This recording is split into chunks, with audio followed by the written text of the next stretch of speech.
Uh.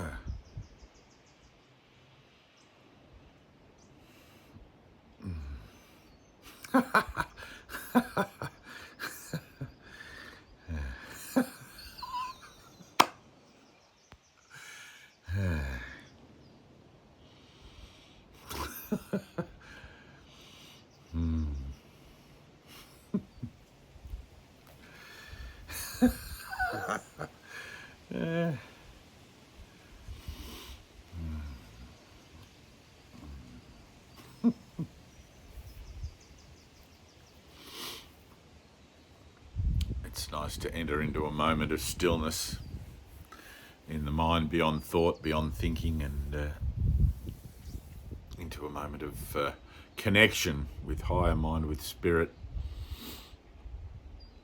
As that, it's hard to describe the connection through the avatar, but given the realignment of purpose, the avatar, the vehicle, and the temporary conscious association that seems to be representing the vehicle also takes on a level of holiness, also takes on a level of sacredness, and after enlightenment, Jesus calls that the blessed residue. You are the blessed residue of an old idea now reformed and remastered for a higher purpose.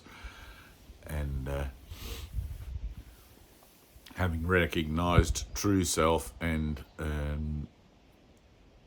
having gone through the process of transformation to bring into alignment the false self or the false self-identity so that it can indeed become useful, those references by Jesus are very clear to me. There's no questions in my mind regarding them.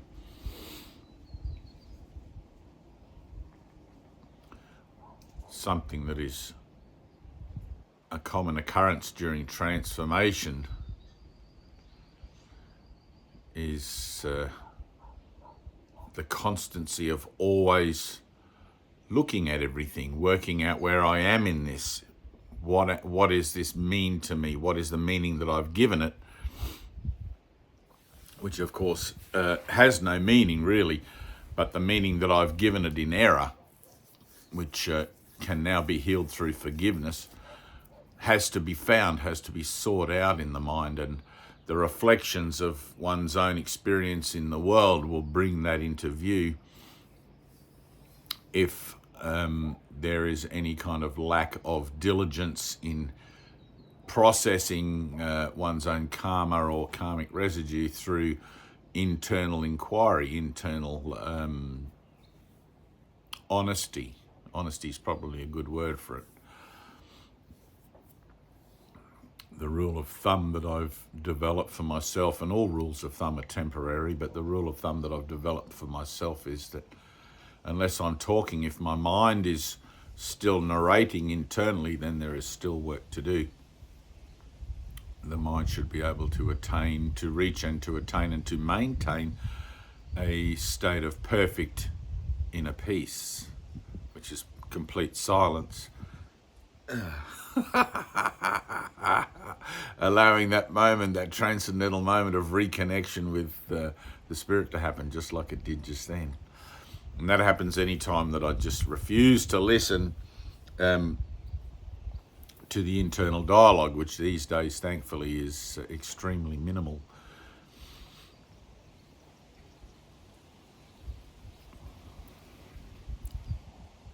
I did have an idea that in this video I would like to talk about the levels of teaching and learning, and of course, if you are a Course in Miracles student, you'll be familiar with those ideas surrounding that topic. And you would also be familiar with the idea that you're only ever meeting yourself, that everyone who comes your way or crosses your path is reflecting back to you your own necessity for healing, or the nature of the blessing that has been bestowed upon you because of the healing work that you've done so far. And to that end, you'll often find mighty companions, Jesus calls them, on the path. went over the edge there. You'll often find mighty companions on the path who, it's almost like a transit station where all the trains and buses all come and everybody gets off and they make their new connections. But in the meantime, while you're waiting, you meet fellow travelers and you're able to share stories of healing and different perspectives on healing, and one from this side of the world and this discipline, and one from that side of the world and that discipline, or perhaps common to you both, the same discipline. And it's always a great joy to meet a brother who is consciously walking or consciously aware of the need for the ongoing participation in that action of forgiveness as a purification technique in the mind to silence that ego chatter and bring the mind to its highest evolutionary potential in the framework of time and space, which is to remember true communication, which communication is seen in light, miracles are seen in light, and allowing the mind then to enter into stillness, having purified or tipped the scales, might be a better way to talk about it, tip the scales in purification through the work you're doing, so that that internal dialogue no longer becomes an obstacle. You can simply become aware of it without reacting to it or responding to it, and it just sort of fades off. But whilst you find yourself with the use of one of these bodies, of these avatars in this incredible experience of virtual life, that internal dialogue, that ego presence will be required for the maintenance of the body until you reach a point post-enlightenment where the idea of being sustained by the love of God is inclusive of the residue, the blessed residue, and that remnant of ego thinking will no longer be able to have any say whatsoever. And I don't know if I did a good job of explaining that, but basically it is like a tipping point. You'll have this tipping point where you become miracle minded until you reach a point of revelation readiness. Once you have a revelation, once you have some kind of solid spiritual experience that has nothing to do with the body or the world, then you have a secondary point of focus. We'll call it a primary point of focus, but it's another point of focus. Previously, you only ever had the references for the world and for the idea of I am this body. And now you have references, an internal reference through the experience of revelation of, oh, wait a minute, I'm not a body. I've got this whole other thing going on here that I've been shown that's the truth, and one of these isn't the truth. And the one that's not the truth begins to fade away. Not in so much the physical presence, although things do appear and disappear all the time, but in regard to the meaning that I've given them. They're no longer meaningful to me. Everything seems to be just falling away so that I become in the world but not of it.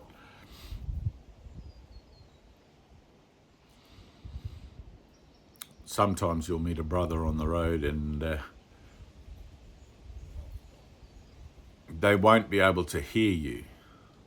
You'll be sitting down in a conversation and you'll realize that somewhere in that conversation you'll be expressing from a high point, a high-reaching point of spiritual determination to join in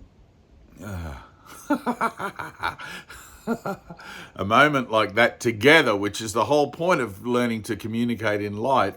And you can do that with other brothers in physical proximity.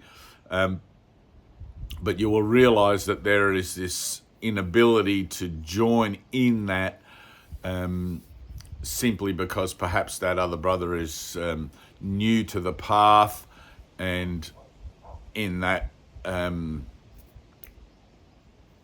do I talk? This is the part that when I talk about it, it sounds very judgmental and very dualistic, but it's an occurrence that happens anyway, and anyone who's reached any certainty with regard to their spiritual determination and the conscious offering of that to the world will be aware of what I'm talking about, I'm sure.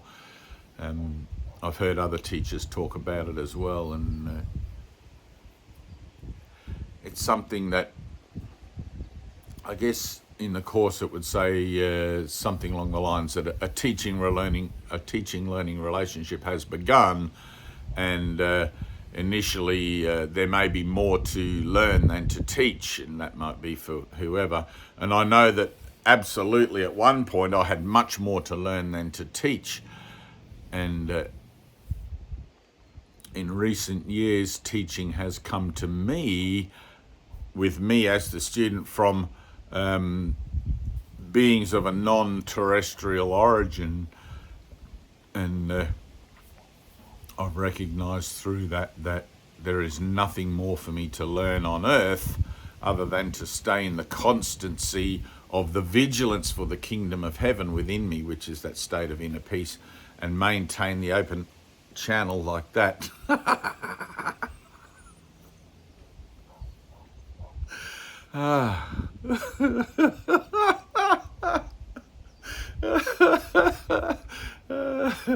Maintain that open channel of communication, which automatically emits a universal frequency, which we can call love, without limit, and helps to raise the vibration of the continuum from darkness to light.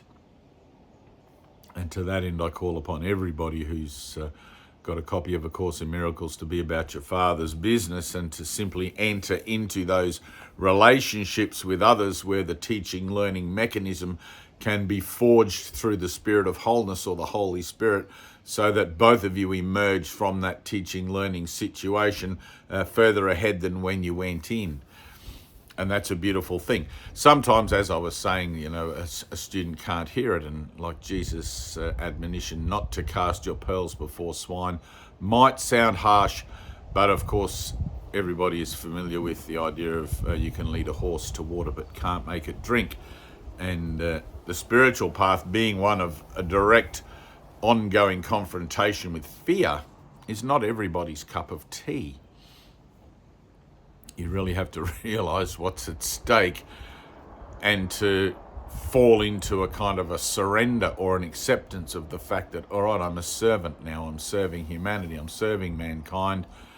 And I have to face all my fears. I have to do this for my brothers, for my world, for my universe, and get back to that point of origin in consciousness, or just pre-consciousness, where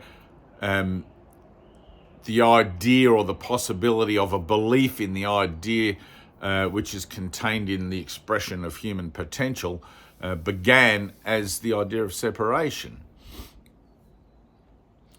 But in all things, it's learning to communicate. Everything is about learning to communicate. Light communication.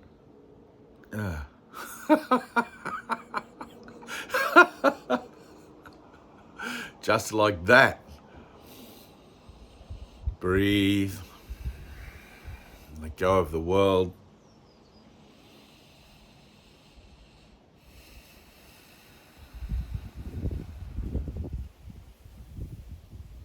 Oh.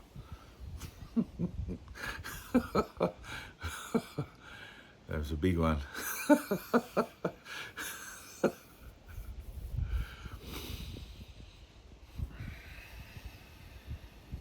That occurrence in the mind is initially quite startling. You wonder to yourself, what just happened in my inner thing? And oh, that's an interesting point too. So I have a friend who has epilepsy, and she once described it to me as like having electricity or flashes of electricity in her brain. And I don't see her anymore. She's moved away from this town, but it dawned on me one day that she is perhaps a mind that has already undergone a certain amount of, and if you wanted to look at it as in a past life perhaps, and is just picking up where she left off, and I really don't know. I don't know, but I mean, I guess it's entirely possible to have light communication or light experiences in the mind, just naturally. I mean, communication is natural, but of course, because everything in the world is diagnosable and diagnosed and put into little pigeonholes of classification, she's diagnosed with epilepsy and treated for that with drugs and other things, which it's always, how do I put this? There's always that urgency to get this information out, to get this technology out, so that those who are involved in the healing arts, such as psychologists and doctors and nurses and therapists, can begin to take on board a higher level of awareness to their diagnoses when people who have symptoms reflecting awakening turn up at their practices and their clinics. That would be really nice.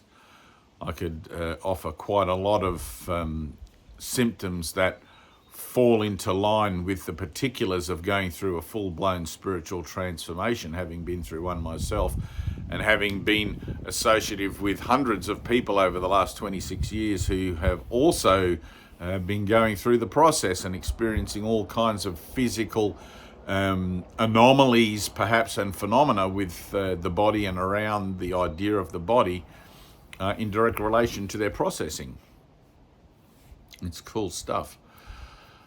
So the other thing I wanted to put in this video was, if you find yourself in that situation, as I was talking earlier about, where you suddenly realize you're leading a horse to water, but it doesn't want to drink. It's very difficult to, like, you can't force a horse to drink water. You can only stand as an example of why the horse would want to drink water, and to offer the particulars of how it is that you can just reach down and drink and enjoy the benefits of that thirst quenching technology which we call forgiveness. All right, well, that's about it. I never really know what I want to talk about these days anymore. I'm aware in a certain sense that my tenure on Earth is coming to an end soon, and I'm not concerned about that in any regard, but when and how long or anything like that will be, I have no clue about. But one of the things that I'm aware of with that also is that teaching from, let's say, a level, I don't know if it's a level, teaching from a frequency perhaps that I teach from, I know that often I'm greeted with very blank expressions, people who don't really quite get, they hear something, but it's like, what am I hearing? And I had that with my teacher, Ted. All those years I sat with him, there was a lot of the time he would be talking about something, usually from the reversal of the denial, and I would recognize a package of energy within me that could hear something he was saying, but I couldn't quite put my finger on it, and I couldn't quite make it relative to my own transformative process. And that may, of course, have been just a matter of an orchestration of other particulars coming around for that to be able to make more sense to me, or finding a teacher or other references to sort of help bridge the gap between what he was saying and how I was hearing it, and I don't know if that's an easy thing. And I find that with myself also now. I have a few students and other people around who perhaps aren't students. We're all teachers and students, but not consciously. I have conscious students who are aware that they are students, and others who just like to come for a chat, let's say. But in all regards, there is, and I can always hear it. I can always hear when the student doesn't hear, and I have to accept atonement for myself in that. And usually the receipt of accepting atonement is to be undefensive or defenseless and allow for a moment of stillness to enter into the equation.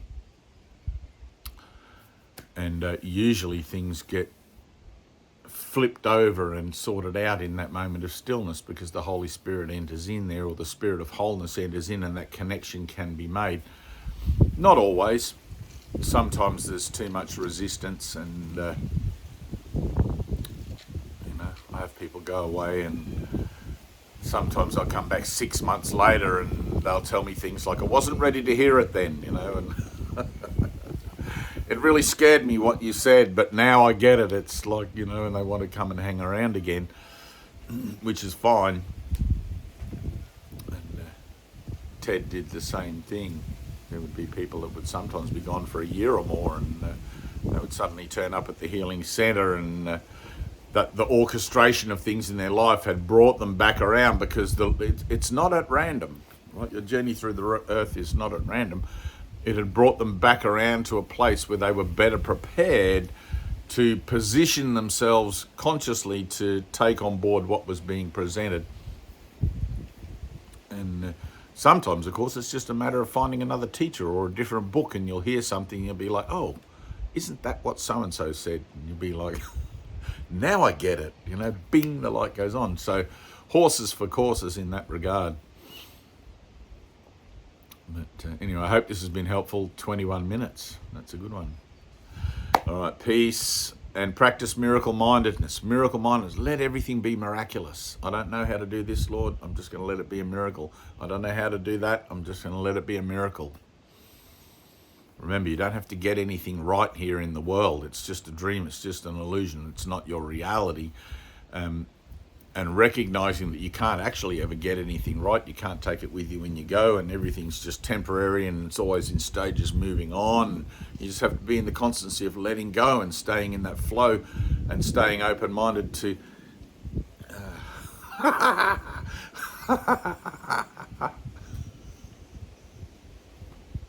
the nature of life as it actually is, which is love and happiness and peace. It's too simple. It's too simple.